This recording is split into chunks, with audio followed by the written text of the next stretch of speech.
बिस्मिल्लाहिर्रहमानिर्रहीम। अस्सलाम वालेकुम नाज़रीन।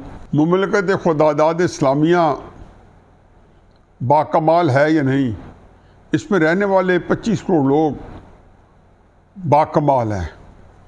मैं एक अरसे से, जब से मैंने प्रैक्टिकल लाइफ शुरू की हुई है, तो मैं अपने जो कंट्रीमैन हैं, हमवतन हैं, उनकी कई बातों से मैं बड़ा मुतासर और बड़ा महसूस होता हूँ। उनमें यह है कि ये चाहे एक आम आदमी है, चाहे ख़ास आदमी है, चाहे दरमियाने आदमी है, चाहे कोई बड़ा अहदेदार है, चाहे कोई बड़ा मामूली अहदेदार है, इनके पास हर काम करने के भी कोई 200-250 तरीके हैं, उसी काम के ना करने के भी 200-250 तरीके हैं। उनकी तबीयत पे है, अगर वो काम करना चाहते हैं तो वो आपको बता देंगे कि इसे करने के कौन कौन से तरीके हैं और एक अच्छा होगा, और अगर नहीं करना चाहते तो बता देंगे कि ये काम नहीं हो सकता और आपको कन्विंस कर लेंगे ये काम नामुमकिन है। एक तो मैं आजकल देख रहा हूँ कि एक तमाशा लगा हुआ है कि हम बहुत सारे कवानीन बना रहे हैं और बहुत सारी जो है हुकूमत जाने से पहले 4-5 दिन से के अंदर, जो पिछले और अगले आने वाले 4-5 दिन में हम कोई ऐसी लेजिस्लेशन कर रहे हैं या ऐसी कानून साजी कर रहे हैं जो मेरा ख्याल में वो शायद एक पैगाम दे रही है कि अगर आप इलेक्शन मुलतवी करना चाहें तो उसकी भी गुंजाइश हो कि उसके हाथ बंधे हुए ना हो निगरान की, और अगर आप मुलतवी ना करना चाहें इलेक्शन तो उसकी भी गुंजाइश मौजूद हो। तो उन्होंने वो सारे काम कर रहे हैं जिससे इलेक्शन मुलतवी होने के चांसेस बढ़ते जा रहे हैं। चुनांचे एक जो तासर है, और मैं तो हमेशा से कहता हूँ कि इलेक्शन जो है फरवरी मार्च में हो गया। मार्च में शायद इसलिए करा दें कि मार्च में सेनेट जो है अपनी टर्म पूरी करेगी, और जैसे ही टर्म पूरी करेगी सेनेट तो खुद ब खुद डिज़ोल्व हो जाएगी। तो उसकी बजाय इसके कि अधूरी हो जाएगी, आधी रह जाएगी जो उसके आधे मेंबर्स हैं। फिर ज़ाहिर है कि एक आइनी बहरान हो सकता है। चुनांचे कोशिश की जाएगी कि सारी असम्बलियों का इलेक्शन हो जाए ताकि सेनेट जो है उसको मुकम्मल किया जा सके और फिर हुकूमत भी कायम हो जाए। इसी तरीके से इमरान खान साहब को देखें, अब उनके सामने टास्क ये है कि किसी तरीके से उनके मुकदमा जो है ना सुने जाएँ। वो कोई 2013-2014, बल्कि ये हमेशा से उनके पास ये सहूलत थी। ये 2007 में जब इलेक्शन कमीशन में डॉक्टर शरफ न्याजी ने बड़ा घटिया केस किया था टेरियन का, तो उस वक्त भी हामिद खान साहब वकील थे, तो मेंटेनेबिलिटी पे उन्होंने वो केस ख़त्म कराया था। उन्होंने उसको मेरिट पे डिस्कस नहीं किया था। खैर उसी वजूहत थी जो ऊपर सुप्रीम कोर्ट थी अब्दुल हमीद डोगर की, वो भी बड़ी एक बायस थी क्योंकि उसके ख़िलाफ़ सड़कों पे इमरान खान साहब इफ्तिखार चौधरी साहब के साथ कैंपेन चला रहे थे, और मुशर्रफ साहब तो उनके खून के प्यासे थे उन दिनों। तो चुनांचे वो था कि जी कहीं पे किसी तरह सज़ा न मिले, तो उन्होंने मेंटेनेबिलिटी की कि ये जो है अपील जो है उसका लोकस स्टैंडाई नहीं है, वो टाइम बार्ड है, उसी इलेक्शन के टाइम पे ये करानी चाहिए थी। उसके ऊपर उन्होंने नहीं की। डॉक्टर शरफ खान न्याजी जो अमजद का वालिद है, और इस तरीके से इमरान खान साहब जो हैं वो मेंटेनेबिलिटी पे वो केस ख़त्म कराने में कामयाब हो गए। मैंने तब भी हामिद खान साहब को कहा था कि हमें मेरिट पे केस को लड़ना चाहिए, क्योंकि उस वक्त मैं भी, मेरा मल दखल भी था। लेकिन हामिद खान साहब का और इमरान खान साहब सबका ख्याल था कि ये क्योंकि अब्दुल हमीद डोगर बैठे हैं तो इसलिए हमें मेंटेनेबिलिटी भी करना चाहिए। लेकिन इसके बाद जो है 2013-2014 से अकबर बाबर साहब के पार्टी फंडिंग केस से लेके आज तक, तोशाखाना केस तक, सिर्फ जो है उनका एक ही के मुकदमा चलने नहीं देना। और जब बड़े भारी भारी वकील हैं और बड़े महंगे महंगे वकील हैं और करोड़ों रुपए की फ़ीस उनका अक्यूमुलेट हो जाएगी, लेकिन उनका काम सिर्फ एक ही है कि केस नहीं चलने देना। और जब उसमें रोज़ाना ये वो कहते हैं ना, एक नई दलील आती है, एक नई रीज़न दी जाती है और हर तरीके से उस केस को मुलतवी किया जाता है। पता नहीं कितना कर लेंगे, फिर उसके बाद क्या होगा। इलेक्शन अगर मुलतवी हुए हैं, अगर फ़र्ज़ किए, जैसे मैंने पहले जिक्र किया है कि अगर होंगे तो उसी वजह से ये है कि इमरान खान साहब का मक्कू पहले ठप्पा जाएगा, फिर इलेक्शन की तारीख मिलेगी। ये हो नहीं सकता कि इमरान खान साहब के बारे में अभी कोई चीज़ तय ना हुई हो, तहरीक इंसाफ वालों के अंदर फिर जान पड़ना शुरू हो जाए, क्योंकि ये कुछ केसेस चलते हैं तो उनके अंदर एक जान पड़ना शुरू हो जाती है, उनकी मीटिंग शुरू हो जाती है, उनकी वर्कर्स जो है इकट्ठे होने शुरू हो जाते हैं, पार्टी के अंदर हल्की सी अंगड़ाई लेना शुरू करते हैं। चुनांचे वो कोशिश करेंगे इस वक्त एस्टैब्लिशमेंट जो है, जो कि अभी भी इक़्तिदार है, तकरीबन क्या सारे का सारा उन्हीं के कब्ज़ा इस्तेबदाद में है। हमको बस बदनाम किया, शहबाज शरीफ साहब और हुकूमत जो है वो भी मौजूद है, कुछ चीज़ें उनकी भी करने की हैं, लेकिन असल जो क्वालिटी है का इक़्तिदार का उनके पास है। और निगरान के बाद तो वो मेरा ख्याल है जो क्वालिटी है वो 100% आएंगे। चूँकि अगर हफीज़ शेख साहब आए या कोई फाइनेंशियल विस्किड आया जो कि मेरा ख्याल है उसके अंदर शायद खाकान अब्बासी साहब का भी नाम आ गया है, फवाद हसन फवाद साहब का आ गया है। मेरा ख्याल है कि फवाद हसन फवाद साहब और शायद खाकान अब्बासी साहब जो है ये IMF, वर्ल्ड बैंक, हर चीज़ को डील करने में, इन मामलात में ये बड़े हैंडी होंगे। अल्लाह करे ये मान भी जाएँ, क्योंकि इनके मनवाने का भी एक तरीक़ाकार है कि शायद खाकान अब्बासी साहब और फवाद हसन फवाद जो है उनके अंदर यह है कि इनकार ही ना कर दें। तो ये अच्छा एक तजर्बा होगा। अगर वो 5-6 महीने के लिए है तो फिर तो ज़ाहिर है इन्हीं में से, दोनों में से किसी को एक हो। कि हफीज़ शेख साहब जो है वो इसका दूसरा एंगल है कि पाकिस्तान के अंदर सियासत भी एक्टिव रहनी है, तो वो सियासत नहीं हैंडल कर सकेंगे। ये दोनों जो सियासत जो है वो कॉम्प्रीहेंसिवली हैंडल कर पाएंगे। ये जैसे पंजाब के अंदर आप देखा है कि सियासत कोई हमारे वो जो पंजाब के जो हमारे वज़ीर हैं आमिर मीर साहब, वो तो कुछ थोड़ी सी हैंडल करते हैं कि उनको समझ बूझ है। मोहसिन नकवी साहब एक बिल्कुल ही गैर सियासी आदमी हैं, एक जर्नलिस्ट हैं, एक मीडिया के आदमी हैं और बिल्कुल ज़्यादा टेक्नोक्रेट हैं, लेकिन वो उस तरह सियासत को नहीं कम्प्रीहेंड कर पा रहे। लेकिन पंजाब के अंदर या सूबे के अंदर इतना इशू नहीं होता। मरकज़ के अंदर सियासत को समझना या उसकी कॉम्प्लिकेशंस को उस पर वहाँ पर एक बड़ी पिच बैटल होनी है तहरीक इंसाफ के बाहर जाने से, बाकी पार्टियों के आगे पीछे होने से।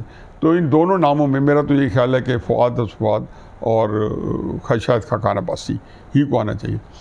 अब दूसरा बात यह है जी कि आगे ये इमरान खान साहब जो हैं ये केसेस को जो चलवा रहे हैं, तो ये जो इनके अंदर मेंटेनेबिलिटी है कि किसी तरीके से केसेस जो है मुलतवी कराया जाए। आज उनको बड़ी फतह हुई है कि इस्लामाबाद हाई कोर्ट ने दोबारा ये रिमांड बैक कर दिया है और उसमें यह कहा है कि जी इसकी जो आप केस है वो देखें कि आया ये एडमिसिबल है या नहीं, इसकी मेंटेनेबिलिटी है या नहीं, मेंटेनेबिलिटी है या नहीं है।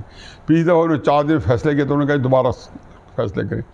मेरा ख्याल है कि एक वो जिसको करना चाहिए थोड़ी तिफल तसल्ली है इमरान खान साहब के लिए, वगरना वो भी समझते हैं कि जी वो ये चीज़ें जो उनके इख्तियार में नहीं हैं। और तोशा खाना का जो यहाँ केस है, यहाँ तो सिर्फ ये है उन्होंने अपने एसेट्स जो हैं इलेक्शन कमीशन के सामने जो डिक्लेयर किए हैं उसके अंदर मिस रिप्रेजेंटेशन है, उसके अंदर वो पूरे अपने असासे नहीं बताए। इसके अंदर कोई उसकी ये नहीं पता है कि घड़ी के अंदर पैसे कहाँ से आए, रसीद जाली थी नहीं थी, घड़ी 5 करोड़ की बिकी या 30 करोड़ की बिकी जैसा कि दावा किया जा रहा है, घड़ी की ओरिजिनल कीमत $20 मिलियन है या घड़ी की ओरिजिनल कीमत 10 करोड़ रुपए थी। ये सारी चीज़ें जो हैं ये कहीं किसी और फोरम पे और पॉसिबली नैब के अंदर डिस्कशन पे आएगा। तो यहाँ पे मायूस साहब दिलावर साहब ने यही कहना है कि जी इनकी बेस्ट डिक्लेरेशन है और उसके अंदर 63(1)(f) के तहत जो सज़ा मिलती है सुप्रीम कोर्ट के अंदर जो सादिक अमीन है उसके कहा जाता है कि एक उसके झूठा साबित करने के कोर्ट डिसीजन हो। चुनाचे नवाज शरीफ साहब को आपने देखा ना कि पहले सुप्रीम कोर्ट ने सज़ा दी, कोर्ट डिसीजन आया और सज़ा के बलबूते पर उनको पूरी ज़िंदगी के लिए नाअहल करा दे दिए गए ताहियात। अब ये भी देखें दरमियान में ज़मीनी बात हो जाए, मकाफात अमल है, जिस मिल से नवाज शरीफ साहब गुजरे हैं उसी चीज़ से इमरान खान साहब को गुजरना है। नाअहली, इसके अंदर मनी लॉन्ड्रिंग के केसेस बनेंगे, इसके अंदर जो है हेर फेर के भी केसेस बनेंगे, इसके अंदर वो सारे के सारे जाली रसीद का बनेगा। मरीम नवाज साहब के बारे में कि उन्होंने जो ट्रस्ट बनाई वो जाली थी। कैसे जाली थी कि जी कैलिब्रेट फ़ॉन्ड जो अभी मार्केट में नहीं आया था, हालांकि वो उसका जो उसका लाने वाला है वो ये कह रहा है कि जी मार्केट के अंदर ये इस्तेमाल में आ गया था लेकिन कमर्शियल यूज़ इसका 2006 में हुआ है, जबकि ट्रस्ट डीड जो है शायद 2005 में लिखी गई है। लेकिन मेरा मतलब ये है कि अब इमरान खान साहब वो तो चलो मरीम नवाज कह रही हैं कि मैंने दस्तखत किए, ट्रस्ट डीड मेरी है। सिर्फ ये था ना कि आप ये साबित करना चाहते थे कि ट्रस्ट डीड बाद में लिखी गई है या किसी उसके टाइम पे आगे पीछे हो गया। लेकिन आपको जो शफीक जो दुकानदार है उसने कहा जी मेरी दुकान के अंदर मैं तो कभी तस्वर नहीं कर सकता कि 5 करोड़ की चीज़ मैं कभी खरीदूँ या बेचूँ, जिसकी आपने हाथ से कच्ची रसीद बनाई हुई है, जिसमें कोई टैक्स नहीं दिया हुआ। ये वज़ीर-ए-आज़म पाकिस्तान बेच रहा है, ना दुकान के अंदर टैक्स लगा हुआ है उसके बेचने पे, ना कोई और लगा हुआ है, और वो भी इनकारी है। तो उसमें तो बेशुमार पंडोरा बॉक्स खुलेगा। लेकिन अभी जो है जो जिसको चाहिए कि वो तो ये चाहते हैं कि सुना ही ना जाए। अब इस्लामाबाद हाई कोर्ट ने भी एक और काम कर दिया। अभी मैं देख रहा था कि इस्लामाबाद हाई कोर्ट ने कहा है कि जी चूँकि जज दिलावर ने हमारे वकीलों की तौहीन की है तो इसलिए हम कल से उसका बाइकआउट करेंगे कि उसने माफ़ी ना मांगी, यानी कि जज जब वकीलों से माफ़ी मांगी इमरान खान साहब वालों से, और वो सारे वकील भी उन्होंने ऐसे खड़े किए हैं कि जो मशहूर है बदतमीज़ी करने के लिए, जान के आगे केस उलझे। हर एक को पता है कि पूरे इस्लामाबाद के हाई कोर्ट के जजेस को पता है और सिविल सेशन जजेस को पता है, सिविल जजेस को पता है कि मरवत साहब जो हैं, शेर अफजल मरवत साहब, वो जजेस के साथ बड़े सख्त गिर हैं और उनके साथ बहुत ही वो सख्ती से आते हैं और उनको दूसरे वकील निकाल के लेके जाता है। ये सारी बातें होती नहीं, लेकिन जज साहब ने बड़ी गुस्ताखी की है और वो माफ़ी मांगे वगैरह, बैकआउट करेंगे। बैकआउट नहीं, सिंपल इस केस से ये भागना चाहते हैं।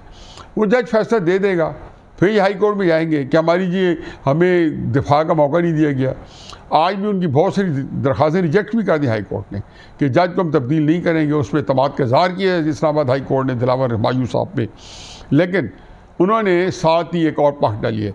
अब मैं ये कह के देख रहा हूँ कि जी इमरान खान साहब जो हैं उससे अब उनका जो असूल पसंदी जो है पाश तो थी, मेरा ख्याल है मज़ीद तहस नहस होने को है। लेकिन एक बात तय है कि तोशाखाना केस जो है वो ही इनके लिए एक मिजाहिया प्रोग्राम बना हुआ है और ये इमरान खान साहब ने तोशाखाना में अपने आप को लॉफिंग स्टॉक बनाया हुआ है। अब उनको वहाँ एक सीरियस इसको लेना पड़ता है, पब्लिक के अंदर इसका एक मजाक बन रहा है, लतीफ़े बन रहे हैं, इनके मुखालफिन जो हैं इन पर फ़िक्रें जोड़ रहे हैं। तहरीक इंसाफ का जो सोशल मीडिया है वो बेबस नज़र आता है। तहरीक इंसाफ वाले ख़ुद सब मुझे कहते हैं कि जी तोशाखाना ने और अलकादर ट्रस्ट ने हमें कहीं का नहीं छोड़ा। ये अनटेनेबल अंग्रेज़ी में कहते हैं, यानी कि नाकाबिले दिफा है, इसका हम दिफा नहीं कर सकते इन केसेस का। लेकिन ये केसेस और बहुत कुछ अब आगे गुल खिलाने को हैं। अब देखते हैं कि इमरान खान साहब इस मेंटेनेबिलिटी को या जुरिस्डिक्शन के जो दो चीज़ें हैं जिसके ऊपर उनके सारे केसेस के ऊपर गई है कि जुरिस्डिक्शन नहीं है, मेंटेनेबिलिटी नहीं है। अब उनको किसके सामना करना पड़ता है, वो हर एक केस को बचने के लिए एक नया केस का देते हैं, फिर उसके बाद FIR होती है, फिर वो कहते हैं मेरे पे 200 FIR हो गई हैं, मेरे 500 हो गई हैं, मेरे पे 300 हो गई हैं। अब डबल सेंचुरी हो गई है, सिंगल सेंचुरी हो गई है, अब ट्रिपल सेंचुरी हो रही है। लेकिन नहीं करना उन्होंने तो मेरिट के ऊपर किसी केस को अदालत में उसको फेस करना, ये चीज़ उनकी साख को मेरा ख्याल है कि मुतासर तो छोटा लफ्ज़ है, ज़मीन बोस करके जाएगी इस चीज़ की, क्योंकि उन्होंने यही तो कहा था कि मैं इंसाफ का बोलबाला चाहता हूँ।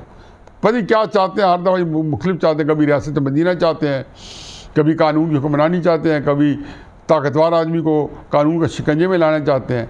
जो बातें वो इसके मामले में दलीलें दे रहे हैं तोशाखाना के लिए, रोज़ाना तकरीर करके तोशाखाना के बारे में अपना केस TV पे लड़ते हैं, अदालत में नहीं लड़ते। मेरा ख्याल है कि अब केस तो खैर अपने मंत्री के जहाँ पहुँचेगा। ये ज़रूर है कि पहले लगता था कि 1-2 दिन में फैसला आने वाला है, अब शायद 10-12 दिन और लग जाएं और यही कुछ मिल सकता है, इसके से ज़्यादा नहीं मिल सकता। बिल आखिर उनको ये सारी चीज़ें फेस करनी है। वमा अलैना इल्लल बलाग।